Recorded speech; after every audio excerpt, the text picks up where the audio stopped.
Hello friends, स्वागत है आपका हमारे YouTube channel study smart IQ में। और मैं हूं सबा परवीन और आज हम फिर पढ़ने जा रहे हैं स्टैटिक जीके में एक नया टॉपिक। और इस टॉपिक का नाम है वायसराय और गवर्नर जनरल। ठीक है, तो यहाँ पे हम बात करेंगे कि कौन कौन से वायसराय रहे और कौन कौन गवर्नर जनरल रहे। ठीक है, तो इसमें भी हम लेंगे टॉप 30 MCQ। और ये वीडियो आपके लिए एग्जाम में बहुत ज़्यादा यूजफुल होगी, तो इसे ज़रूर देखें।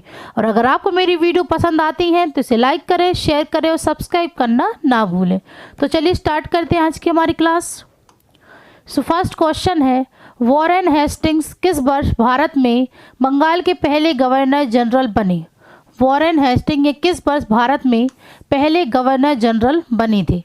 तो ये बने थे 1773 में। ठीक है ना, भारत के पहले गवर्नर जनरल थे। और इन्होंने ही सिविल सेवा की नींव रखी थी। ठीक है ना, इन्होंने ही भारत में सिविल सेवा की नींव रखी थी। ठीक है ना, वॉरेन हेस्टिंग्स।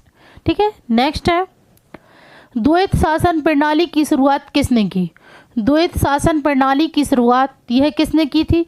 तो ये की थी रॉबर्ट क्लाइव ने। ठीक है ना, रॉबर्ट क्लाइव ने द्वैत शासन प्रणाली की शुरुआत की थी। ठीक है, फिर रॉबर्ट क्लाइव ने 1757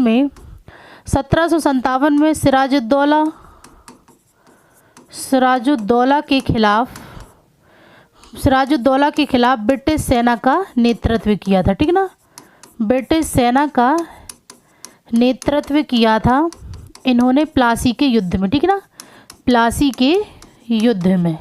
ठीक है, चलिए नेक्स्ट है, सिपाही विद्रोह के समय गवर्नर जनरल कौन थे? सिपाही विद्रोह के समय गवर्नर जनरल कौन थे? तो ये थे लॉर्ड कैनिंग। ठीक है ना, ये सिपाही विद्रोह के समय गवर्नर जनरल थे। और ये कब से कब तक रहे? तो ये 1856 से 1862 तक। ठीक है ना, 1856 से 1862 तक ये गवर्नर जनरल रहे। और लॉर्ड कैनिंग ने ही विधवा पुनर्विवाह अधिनियम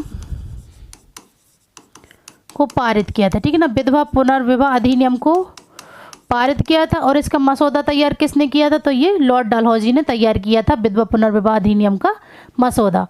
ठीक है, फिर लॉर्ड कैनिंग ने ही 1857 के विद्रोह को दबा दिया था। ठीक है ना, सफलतापूर्वक इन्होंने दबा दिया था 1857 के विद्रोह को। ठीक है ना, लॉर्ड कैनिंग ने। फिर लॉर्ड कैनिंग ने बॉम्बे, मद्रास और कलकत्ता, ठीक है ना, तो यहाँ पर इन्होंने विश्वविद्यालय की स्थापना की थी। विश्वविद्यालय की स्थापना की थी लॉर्ड कैनिंग ने। ठीक है, चलिए नेक्स्ट है, स्वतंत्र भारत के पहले गवर्नर जनरल कौन थे?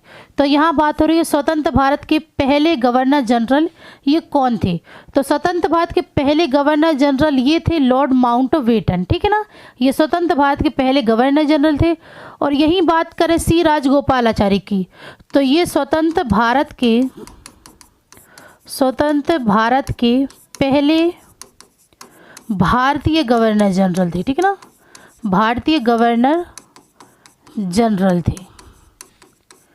ठीक है, ये स्वतंत्र भारत के पहले भारतीय गवर्नर जनरल थे सी राजगोपालाचारी।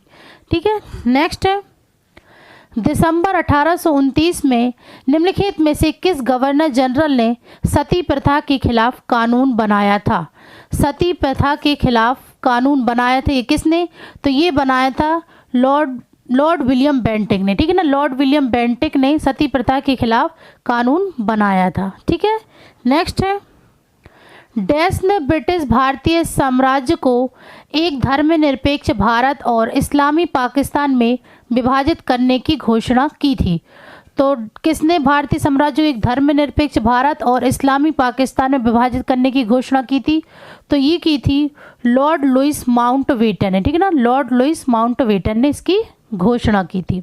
ठीक है, नेक्स्ट है, ब्रिटिश भारत की राजधानी को कलकत्ता से दिल्ली स्थानांतरित किए जाने के समय भारत का वायसराय कौन था? तो जिस समय भारत की राजधानी कलकत्ता से दिल्ली स्थानांतरित हुई थी उस समय भारत का वायसराय कौन था? तो ये थे लॉर्ड हार्डिंग। ठीक है ना, लॉर्ड हार्डिंग ये भारत के वायसराय थे। नेक्स्ट है, निम्नलिखित में से किसने 1878 के वर्नाक्यूलर प्रेस एक्ट को निरस्त किया था? तो किसने 1878 के वर्नाक्यूलर प्रेस एक्ट को निरस्त किया था? तो ये किया था लॉर्ड रिपन ने, ठीक है ना। लॉर्ड रिपन ने वर्नाक्यूलर प्रेस एक्ट को निरस्त किया था, ठीक है ना। और लॉर्ड रिपन ने ही पहला कारखाना स्थापित किया था, ठीक है ना। पहला कारखाना अधिनियम इन्होंने स्थापित किया था लॉर्ड रिपन ने ही। नेक्स्ट है, ब्रिटिश भारत के गवर्नर जनरल कौन थे जब अंग्रेजों द्वारा पंजाब का अधिग्रहण किया गया था? तो ब्रिटिश भारत के गवर्नर जनरल कौन थे जब अंग्रेजों द्वारा पंजाब का अधिग्रहण किया गया था? तो ये थे लॉर्ड डलहौजी, ठीक है ना। लॉर्ड डलहौजी थे भारत के गवर्नर जनरल। तो फिर बात करें उन्होंने 1849 में दूसरा आंग्ल सिख युद्ध लड़ा था, ठीक है ना। दूसरा आंग्ल सिख युद्ध लड़ा था 1849 में, जिसमें सिख हार गए थे और ब्रिटिश इसकी जीत हुई थी। इसके बाद ही इन्होंने पंजाब का अधिग्रहण किया था, ठीक है। और सिखों ने लाहौर की संधि पर हस्ताक्षर किए थे, ठीक है ना। लाहौर की संधि पर हस्ताक्षर किए थे 1849 में ही, ठीक है। फिर बात करें लॉर्ड डलहौजी ने, इन्हें भारतीय रेलवे का जनक कहा जाता है, ठीक है ना। भारतीय रेलवे का जनक कहा जाता है लॉर्ड डलहौजी को, ठीक है। तो ये इन्होंने 1853 में पहली रेल लाइन चलाई थी, जो बॉम्बे से ठाणे के बीच चली थी, ठीक है ना। बॉम्बे से ठाणे के बीच ये चली थी 34 किलोमीटर दूर, ठीक है। 34 किलोमीटर की दूरी तय की थी इसने। फिर बात करें लॉर्ड डलहौजी ने, तो इन्होंने विधवा पुनर्विवाह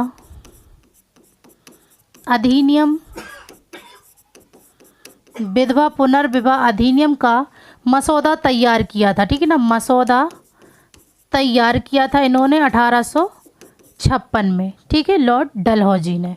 और पारित किसने किया था? लॉर्ड कैनिंग ने, ठीक है ना। फिर बात करें तो इन्होंने लॉर्ड डलहौजी ने व्यवगत का सिद्धांत लागू किया था, ठीक है ना। व्यवगत का सिद्धांत लागू किया था, जिसे हड़प नीति और चूक नीति भी कहते हैं, ठीक है ना। हड़प नीति और चूक नीति भी कहते हैं व्यवगत के सिद्धांत को। और लॉर्ड डलहौजी ने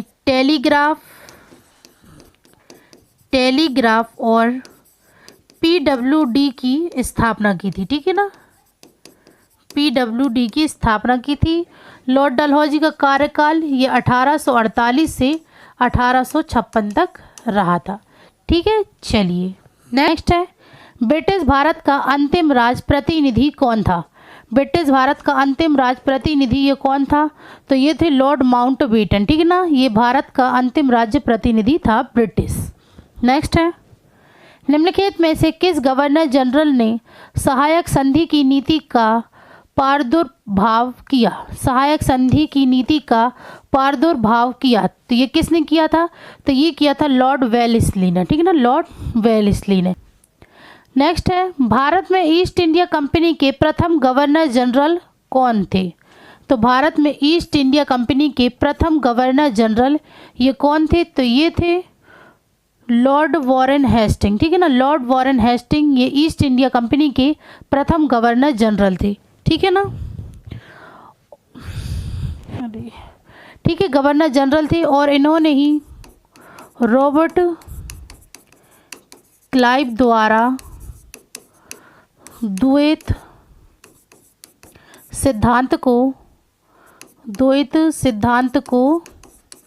समाप्त किया था, ठीक है ना। द्वैत सिद्धांत को इन्होंने ही समाप्त किया था, ठीक है ना, समाप्त किया था। चलिए नेक्स्ट है, बंगाल का शेर उपनाम से किस गवर्नर जनरल को जाना जाता है? बंगाल का शेर के उपनाम से किस गवर्नर जनरल को जाना जाता है? तो ये जाना जाता है लॉर्ड वेलेस्ली को, ठीक है ना। लॉर्ड वेलेस्ली को बंगाल का शेर उपनाम के नाम से जाना जाता है, ठीक है। और यह फोर्ट विलियम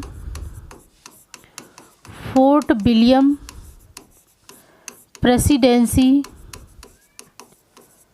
प्रेसिडेंसी के जनरल थे, ठीक है ना, प्रेसिडेंसी के गवर्नर जनरल थे लॉर्ड वेलेस्ली, ठीक है।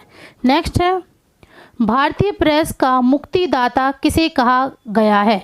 तो भारतीय प्रेस का मुक्तिदाता किसे कहा गया है? तो ये कहा गया है चार्ल्स मेटकॉफ को, ठीक है ना, चार्ल्स मेटकॉफ को भारतीय प्रेस का मुक्तिदाता कहा गया है, ठीक है।